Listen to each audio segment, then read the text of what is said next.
Well, we can't end the year without talking about a few disappointments that I had with some movies that I saw. This is going to be my top 10 most disappointing films of the year. Now, this doesn't mean that I didn't like them in some sort of way. Like, there are some that, I was like, okay, it was okay. There are some of them that I just really didn't like at all. But these are just my disappointing films.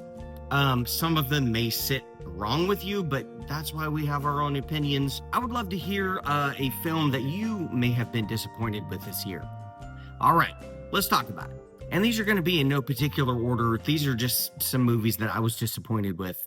The first one up is Jurassic World Rebirth. Man, when I tell you the amount of hope I went into with this film was pretty high because Gareth Edwards was directing, and I've liked a majority of his films. I haven't had an issue with him. I've liked them. Good Lord, I was disappointed with this movie. I mean, a common thread I think through these movies is I just couldn't buy into the characters. I couldn't buy into like the story they were telling. And Jurassic World Rebirth is the exact same way. It just felt very formulaic. Like everything was just like A to B to C to D. Like it was just I couldn't buy into it. And also the characters I didn't think were all that interesting. The writing, the dialogue, a lot of this film was god awful. The decisions that characters made were just really stupid. I mean, I'm sorry. One I have to talk about, which in the theater I was so annoyed, is when the girl was flipping, like trying to get the lifeboat out of the thing, and the T-Rex is laying right there. No, nope, nope. Didn't like it. Didn't like it. Another disappointment this year was Captain America: Brave New World. Now, this is one of those films I did not enjoy some of it. Like there was some of it I was like, okay, I like what they're doing. Like especially, I forget his name, but the older black guy that's in the film that is friends with our main character. I liked him. Like I was like, oh, dude, this guy is fantastic. But then as soon as that guy gets out of the film and we don't see him anymore, I just felt like the movie went way downhill after that. It started strong and then plummeted. So I was just disappointed with it. A lackluster villain. I thought that his design honestly was pretty stupid as well. He just had like a swollen head. That was about like, and he's supposed to be super smart, but like he was caught pretty quickly. Like I just didn't like it. Didn't like it. Death of a Unicorn. This one, again, I went into it knowing like, okay, it's going to be kind of like a comedy, horror movie, something like that. I just didn't think they nailed the tone of this one. I thought the tone was really wacky and kind of like all over the place. And secondly, the CGI was god awful. It was terrible with these unicorns. I appreciated kind of what they were trying to go for. The execution, personally, I think they just missed it. It just wasn't well done. So this was a disappointment as well. Now, The Amateur, the marketing for this film was like out of this world. Like literally anytime I turned on the TV or like went to see a movie, this trailer was playing. They were marketing the crap out of this thing. And I had heard like pretty good reception. So I was like, okay, me and my wife can go check it out. This is right up our alley. No, disappointed. It was just too long, too slow. I didn't think like the story it just didn't have much momentum at all either. There were some like interesting things, like pops of it here and there, but otherwise lackluster. Just I forgot it pretty much immediately. Then like when I went out of the theater, I just went in with pretty good expectations and just didn't like this one. Conjuring Last Rites. Oh man. So here's the thing. I've really enjoyed Conjuring 1 and 2. I thought they were really well done. The third one, It was pretty good. I mean, it wasn't like it was the worst of the three personally, but it was pretty good. This one, it was such a weird, like they focused a lot on the Warrens and giving them a really good send off, which is cool. That's completely fine, as long as you also keep intact the horror element and like the haunting. Man, that I mean, this family that was being haunted was just on the back burner the whole time, and you didn't really get much. You didn't care about him that much at all. In the other Conjuring movies, the people being haunted you cared about a lot, especially in the first two. Even the third one, the guy that's on trial for those murders, like yeah, I cared about him. I cared about his fate and like what happened to him. But this one, like you just, I didn't care about the family being haunted, which was weird. Um, and then they just, it seemed like they had more they wanted to put into the movie, but they had to like trim it up. And so, I mean, there were times like that the family, some haunting incident happened and we didn't see it happen, but like it cuts to the family's house and there's like an ambulance putting a body in the ambulance and they're like, oh, there's something happened. Like it was just weird. Like I didn't like how they went about it. Again, there was some enjoyment to be had, but overall I was just disappointed with it. The Monkey. Man, so just for some perspective, Osgood Perkins, I think, is a really good director, and I think that he has a lot of talent, and it showed in Longlegs. When that film came out, I absolutely loved it. I think that's a fantastic serial killer movie. And again, the cinematography and you know, I even like Nick Cage as the villain. It was great. So I was looking forward to The Monkey. I knew it was going to be different. I knew it was going to be, again, like a comedy, horror, kind of like over the top stuff, which is fine. That stuff I was okay with. But it was like the ending and the villain and like showing like towards like the middle to end half, it just kind of it fell off for me. It really like I was not bought into the ending. I thought it was really like hokey kind of and too over the top for like a villain character. Yeah, no. I mean, again, there was some enjoyment to be had, but just wasn't for me.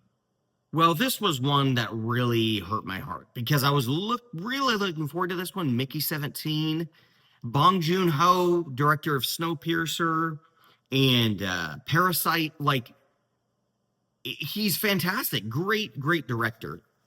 I think this movie tried to do too much. It tried to have too many like points, like oh this means this, and we're trying to like the religious stuff and planet saving stuff, and there was just too much going on. The sci-fi element with Robert Pattinson started out strong. Like I really enjoyed the initial idea of this movie, but as it went along, it just kept adding layer after layer after layer after layer of like other subplots and like ideas and points that it wanted to get across, and it fell flat. It did not work in the end. But yeah. So I told you guys there was going to be some divisive titles on this list, and this may be the start of it. I was disappointed with Superman. This to me just felt like Guardians of the Galaxy, but Superman. I mean, which that's fine. It's directed by James Gunn. It makes sense. But I just did not like, I didn't like buy into this Superman. So I grew up with Zack Snyder's Superman and I loved it. And maybe that's the problem. Maybe Zack Snyder's version is just more my thing. I know that comic book wise, this James Gunn Superman is like more accurate, supposedly. I've never read any of the comic books, but I just couldn't buy into it. Like even the villain, I didn't really like it. Visuals some of the visuals were great, fantastic. Some of the Superman shots were immaculate. But overall, I just was like, I don't care about this guy. I don't care about the Superman. Um, yeah, man, it didn't sit well with me, and I was just disappointed with it.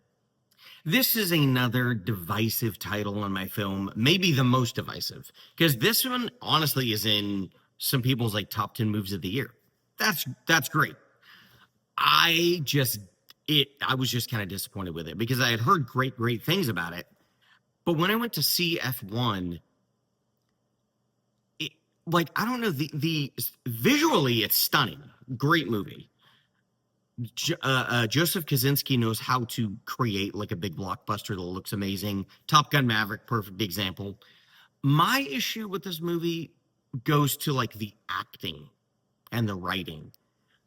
I didn't honestly, really buy into any of these characters. Like, none of it did. Like, I like to go into a movie and you feel like you've been immersed into this world and you're like, you bought into it. It's like, oh, yeah, like that actor melted into that character and that is like them. I didn't feel like that about anybody in this movie. Like, even like Brad Pitt, I love Brad Pitt. He's done some of my favorite films of all time. But even him, I just felt like he was playing a cool guy. And it was Brad Pitt. Like just being swaggy and like and being a F1 driver. Like I don't know. It just didn't sit right with me.